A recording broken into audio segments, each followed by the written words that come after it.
Hi everyone, good to be back at SiGMA. As mentioned, I'm Justin Cosnett, CPO at Continent 8. I'm moderating a panel on cybersecurity.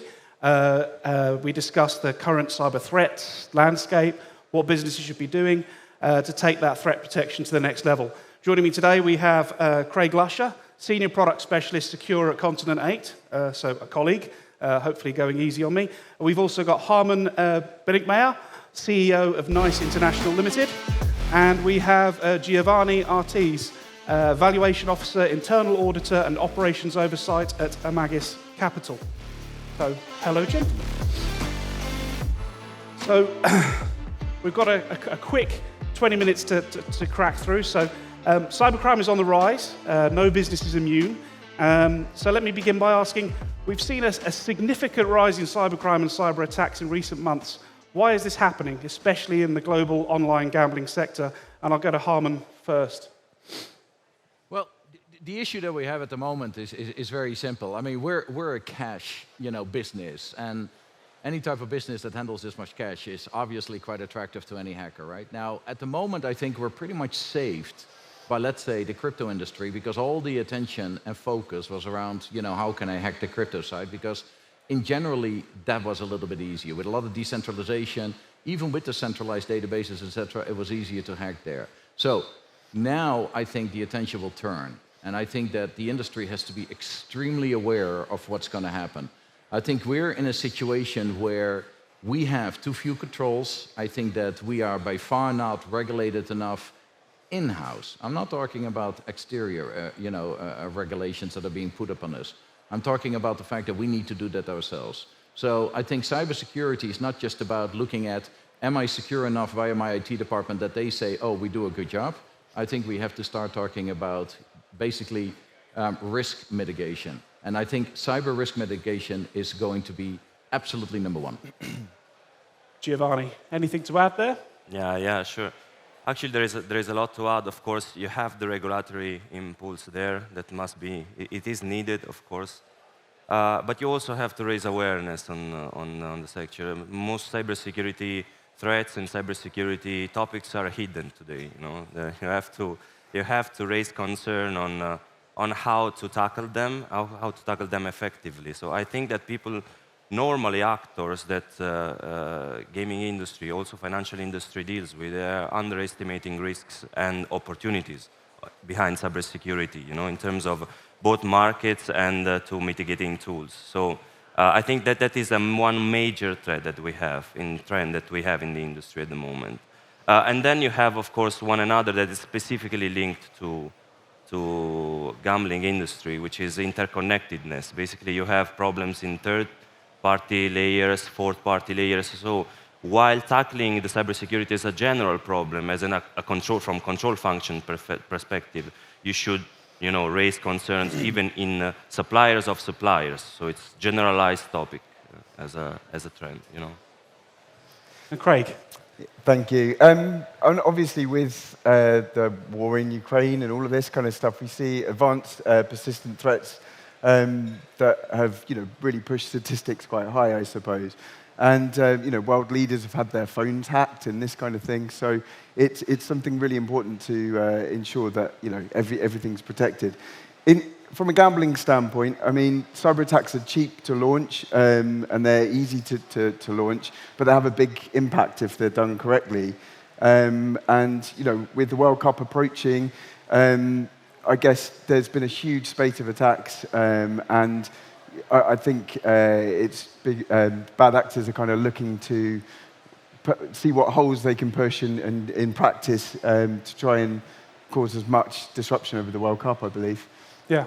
I mean, you mentioned attacks. What are the most prevalent forms of attack that we're seeing, especially in cyber? I'll do the same order, but I will mix it up. So, Harmen, if you want to have anything to say in terms of forms of attack? Well, I think the worst is a zero-day attack, right? Whereby basically you get frozen. And I think the one thing that we really don't understand, we leave it all up to the IT department. Well, imagine this. The IT department, basically, let's say your company gets hit. You go to the IT department and say, what happened? And they're going to say, well, we did everything that we could, blah, blah, blah, blah. It's often not their fault. That's the whole issue. It's often the fault of the people within the organization opening up, let's say the systems to something that they didn't know about, or a piece of software that has gone out of date in which people are not aware of actually that piece of software, maybe a sliver of, let's say, something that somebody has on one of their computers, is just there and that somehow was found.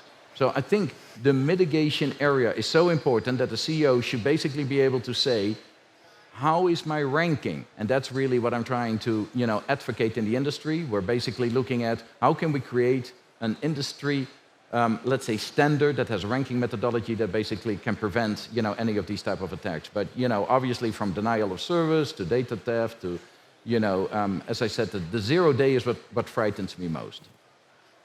Harmen, you mentioned denial of service. Sorry, Craig, do you want to pick that up at all in terms of forms of attack? Yeah, sure. So obviously there's denial of service DDoS attacks. There's application level attacks as well.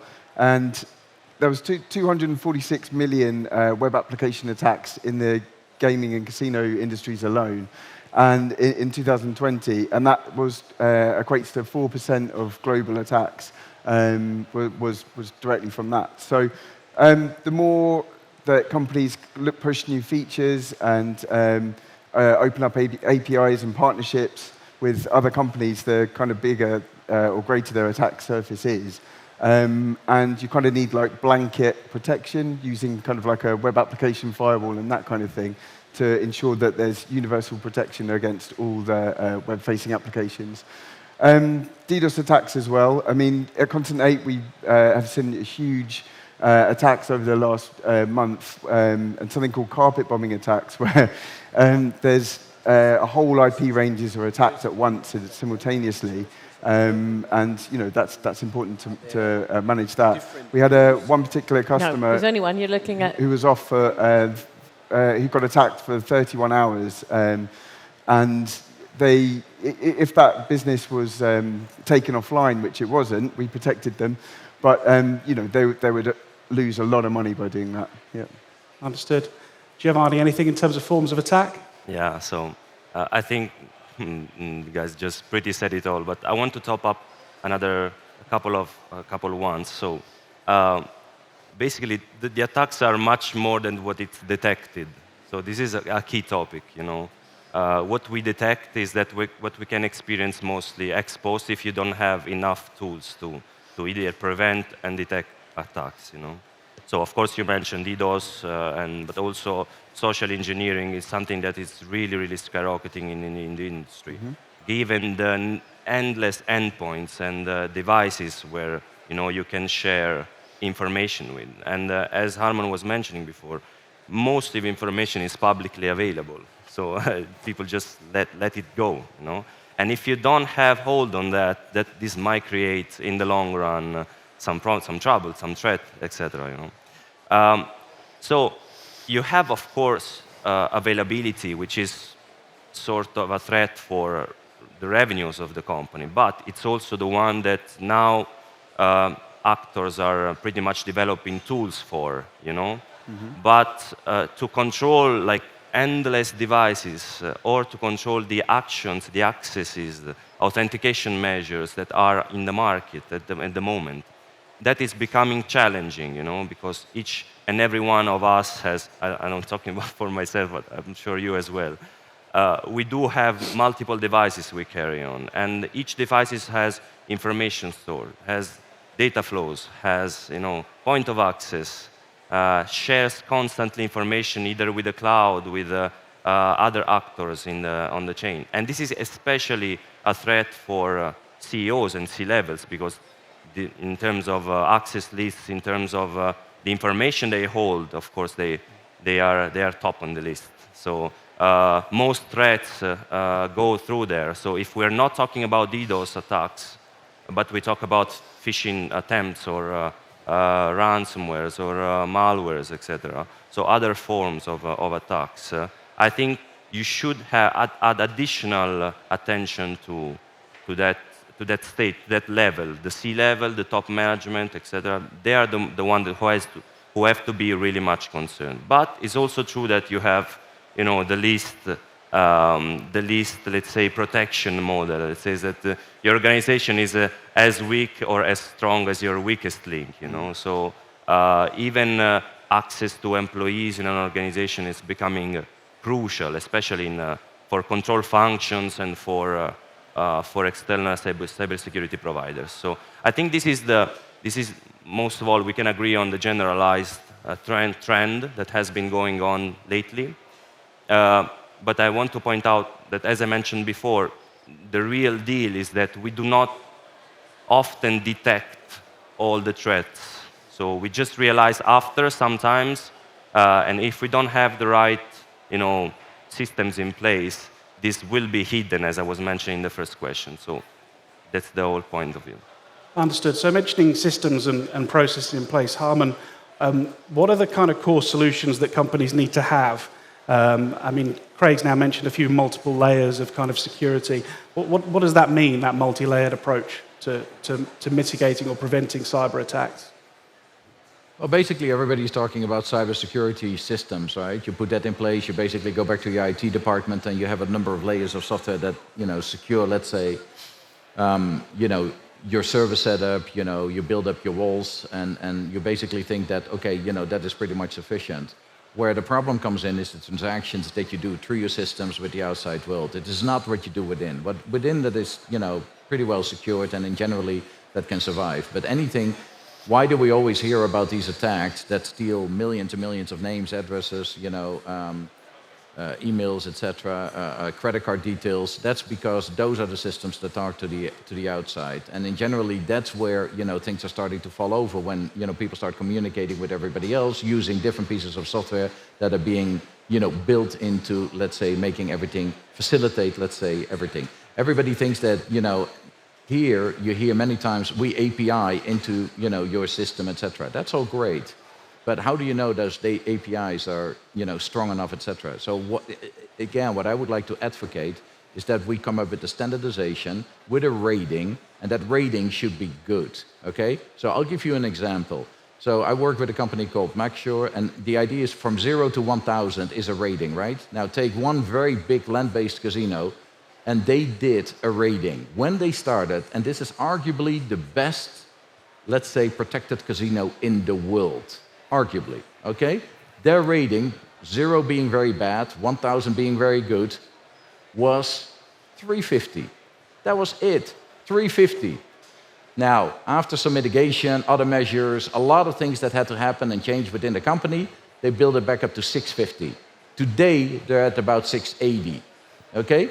You can't get to 1,000. That's impossible because then you have to completely close your system. But you gotta get above 600. One way or the other. How many of the companies here today can say that they're above 600? Very true. Okay, so Craig, in terms of online gaming and iGaming, and even Herman's just mentioned casinos, they're heavily regulated operators. How do the regulations impact what solutions, processes that these businesses should be putting in place? Yeah, so we're seeing at the moment that a lot of the regulators in the US as well are looking to put some cyber security kind of legislation in what they're doing. So in order to comply with that, there's enforcing certain products are used and that kind of thing. Also, PCI DSS is payment card processing, and we all know that if you hold payment card data, you need to do there's certain compliance obviously that you need to do for that. In terms of the web application, you can either do kind of expert code reviews quite frequently, or you can put web application firewalls in place just to give that blanket protection over that. And yeah, that's kind of really it. Cool. So, Giovanni, is there anything from your perspective that you can maybe add in terms of regulatory environments for cyber? Is there anything that you're seeing as well? Yeah, so I think one may argue that LAMP solution may be effective, let's say, in the long run, but it's not. So what you want in cybersecurity is consistency. So you do want to have systems in place at all times, and this always is the case if you adopt a long-term strategy with long-term solution and with automated tool. So we need automated response, we need the incident response, we need detection tools in place. And the future of cyber, of course, it's still a long way because the market is pretty much generalized, decentralized, I would say, in blockchain terms. So it's something that you can get a grip on even if you are, let's say, on the other part of the world, basically. So the future is that growing threats, for sure, growing opportunities. You want to seize the opportunities in the company. This could become, even a revenue protection for the company. So it's very much important. It's very, very important to stick to that, to stick to the adequate tools, as Creed was mentioning. And I will just add on top of that you will have to have talent, so HR basically, that is able to control that and is adequately trained, to respond to threats in that metric. So I mean, this is how I see the future. Yeah, I mean, you're talking about what's the priority, I suppose, for some of the guys that are looking at what should a business be looking at, kind of critically or urgently to better protect. I'll go to Harmen for that. What's the kind of priority that a business right now should be looking at if they've? I'm sure they're not seeing this for the first time, but listening to you guys talk about the environment, there's an element of a fear factor being brought in to say this is a bigger topic, it's going to get worse, it's not going to get easier. What do you think are the priorities for a business to start looking at its cyber position? Well, I think one of the first things you need to do is do an inventory of everything that you have and how the processes work within your company. I think that's number one. Number two is you have to be extremely careful with, let's say, if something happens, what are the actions that the company is going to undertake? What if you get a zero-sum attack? What if suddenly you cannot do anything anymore? What are the steps to take? Did you practice that in your company? Do you know who to approach? Do you know how to inform everybody? Do you know what message you want to let go to the outside world, etc.? So you got to do, some emergency management. Then you also have to remember, we all know GDPR. We hate GDPR in many terms, right? Very few of us are, a fan, and we think that GDPR went out of control. But remember this, if you lose a record of a customer in a regulated area, you are potentially liable for €50,000 per lost record. Now, you can just, take that aside to say like, oh, I'm not going to be hit with that. Well, you'll be out of business, guaranteed, if you lose a couple of thousand of your customer records, and that's proven, okay? Any government that wants to undertake something against you, or for that matter, your competitors, or for that matter, somebody else that really doesn't like what you're doing, that's the way to go. So, I strongly advise every one of you to basically say, understand what the risk is, not just from a perspective that, oh yeah, I can be attacked, because yeah, of course, but put the measures in place and make sure that somehow you have an answer. So Craig, the clock's gone red, but in the last couple of minutes, if you've anything to add in terms of what a business right now should be thinking of as a priority. Yeah, well, I mean, obviously, any new features and new codes that are brought out need protection, right? So blanket protection is always a good thing. And it's easy to protect the simplest stuff first, I suppose. So you don't need to have huge, complex security systems necessarily if you can, you've got to do the basics and kind of work up. And cybersecurity is as much about knowing where the gaps are and managing that risk as it is, the technology to actually fix it as well, right? So, yeah, and I think, the more features that are pushed out and, all the new code and as it comes in is obviously going to be new opportunities for attacks as well. So I think, education is also important throughout an organization. Cybersecurity should be baked into everything that everybody does, right? I mean, you wouldn't leave your house unlocked and or jump in your car and just leave it unlocked. Out of matter of habit, you lock your car. You should be locking everything down, and you should be, it shouldn't be a separate silo looking to push cybersecurity. It should be, baked in from the ground up, really. Does that make sense? Just about. Giovanni, anything to add at the end? Yeah, I have the clock is running red on me, but I will try to sum it up. So I think you have two priorities, basically. You have soft and hard ones. Soft ones are of course, framing the problem, trying to tackle it within the organization through education, awareness, adequate training, certifications, etc. But the hard one, Justin, if you allow me, is budget, is strategy. So you have to tackle cybersecurity matters in an adequate way. You need resources. So this has to come from top to the bottom and has to be included in some sort of strategy, long-term strategy. Otherwise, it's very hard to implement tools that are, of course, safeguarding your assets, are safeguarding your cash, are safeguarding your bank accounts, but are also safeguarding GDPR matters, as it was mentioned. So, and also legal problems and fines with the regulator that we do not want, of course. So I would say we have a soft approach, but we also have a hard approach on budgeting and really give this field adequate resources. This is crucial for me. Cool. Just if I can make one comment, look at insurance. Look at your insurance. Are you insured against anything that happens? Most of the people around this exhibition, I'd be betting, absolutely have made the wrong bet and are not insured. Totally agree.